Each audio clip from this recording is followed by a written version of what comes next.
folks, this is MJ Knight, and you're watching the 16th issue of Nightwatch. I've seen the Comic-Con videos. I will reveal in depth, much more further, the new attack kit. And there's quite a few other changes. For example, he is no longer Mike Tracer, he is now Michael Knight. What the fudge? You know, I thought the idea was to try and differentiate from the original Knight Rider, but I appreciate he's Michael Knight's son, but did he have to take his father's surname? And as you see with that shot of Sarah, it's going to get a little bit more saucy. Notice Mike has had his hair trimmed back, you know, looking like more like his father. This is Kit in the Kit Cave.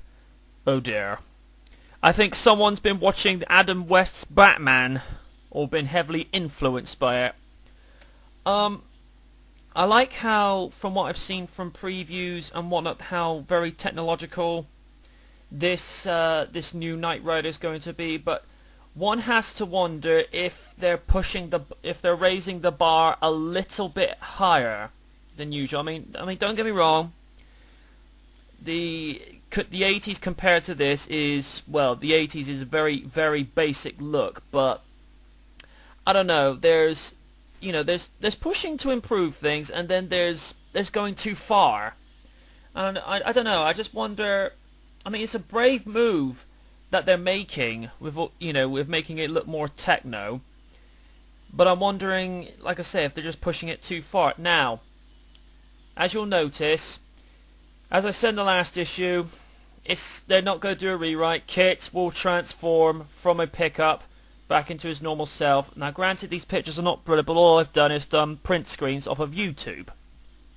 Don't get me wrong, I'm glad that they're going for something that looks a little bit more visually impressive, but personally speaking, I didn't see what was wrong with the transforming effect in the second generation pilot.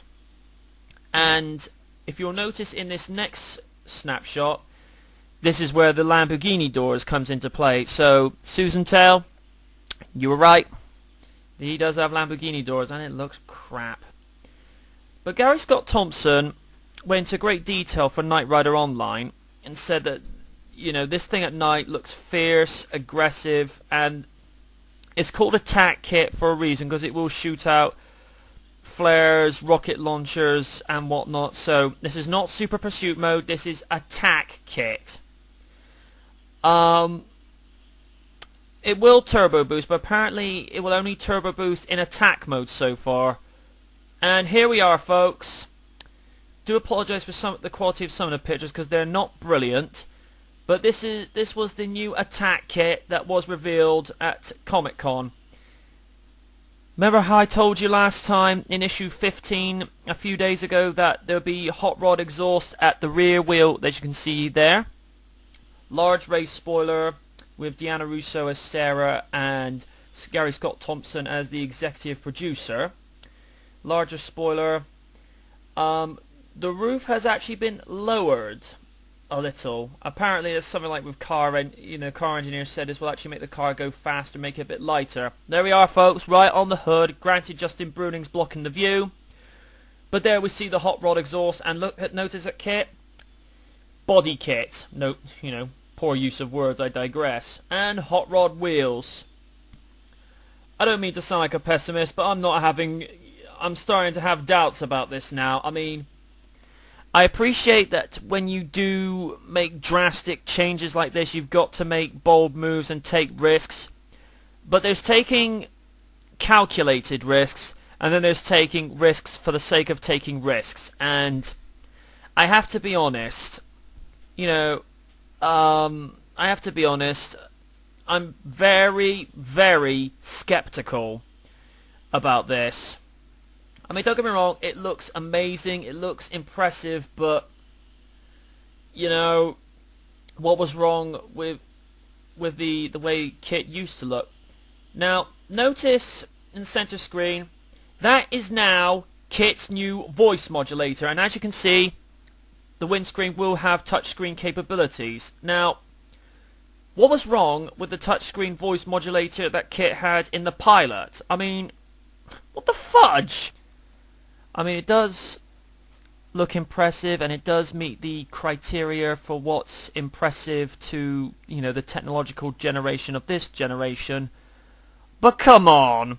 Did they really have to copy or, be very heavily influenced by the design of HAL from Space Odyssey 2001? I mean, alright, granted, Glenn Larson, when he wrote the original KITT 26 years ago, he based KITT off HAL in terms of the voice and the personality. But come on, I don't think they needed to take this particular approach with... I know Gary Scott Thompson said he wanted the Dash to have the wow factor, but I'm not sure this is the right way to go about it. But then again, my opinion. And this is another thing. This is where design, this is where the advertising should not creep into the show. I appreciate it's got the Cobra on it, but does it really have to be on the title reveal for the show? No, I don't think so. And apparently this is going to be under KITT's front bumper. Not meaning Knight Rider, but Knight Research. Other keywords to mention: Knight Foundation and Knight Industries. They're still there, but after 25 years, Knight Industries is just a little bit of a bigger corporation than Knight Foundation. Ugh. Until issue 17, this is MJ Knight saying good night from the night.